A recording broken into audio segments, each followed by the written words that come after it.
আল্লাহ পাক পৃথিবীর জমিনে 1,00,000 মতান্তরে 2,24,000 পায়গম্বর পাঠিয়েছিলেন।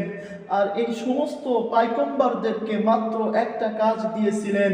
এই কাজ হচ্ছে পথ ভোলা অন্ধকার জাহান্নামী পাপী মানুষদেরকে সঠিক পথে জান্নাতের পথে নিয়ে আসার জন্যই তাদেরকে পাঠিয়েছিলেন। আল্লাহর হাবিব সাল্লাল্লাহু আলাইহি ওয়াসাল্লাম বলেন, আমি তো মরে যাব, কিন্তু দুইটা বিষয় তোমাদেরকে রেখে যাব। এই দুইটা বিষয় যদি তোমরা শক্তভাবে ধারণ করতে পারো, তাহলে তোমরা কখনো পথভ্রষ্ট হবে না। আল্লাহর হাবিব বলেন, তারাকতু ফীকুম আমরাইনি লান তাদিল্লু মা তামাসসাকতুম বিহিমা কিতাবাল্লাহি ওয়া সুন্নাত রাসূলি। এই দুইটা বিষয় হচ্ছে, এক নম্বর আল্লাহ তাআলার কোরআন এবং দুই নম্বর আমি নবী আমার হাদিস ও সুন্নাত। আল্লাহ পাক পৃথিবীর জমিনে 1,00,000 মতান্তরে 2,24,000 পায়গম্বর পাঠিয়েছিলেন। আর এই সমস্ত পায়গম্বরদেরকে মাত্র একটা কাজ দিয়েছিলেন।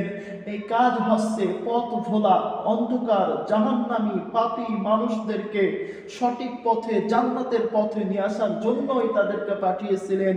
আল্লাহর হাবিব সাল্লাল্লাহু আলাইহি ওয়াসাল্লাম বলেন, আমি তো মরে যাব, কিন্তু দুইটা বিষয় তোমাদেরকে রেখে যাব। এই দুইটা বিষয় যদি তোমরা শক্তভাবে ধারণ করতে পারো, তাহলে তোমরা কখনো পথভ্রষ্ট হবে না। আল্লাহর হাবিব বলেন, তারাকতু ফীকুম আমরাইনি লান তাদিল্লু মা তামাসসাকতুম বিহিমা কিতাবাল্লাহি ওয়া সুন্নাত রাসূলি।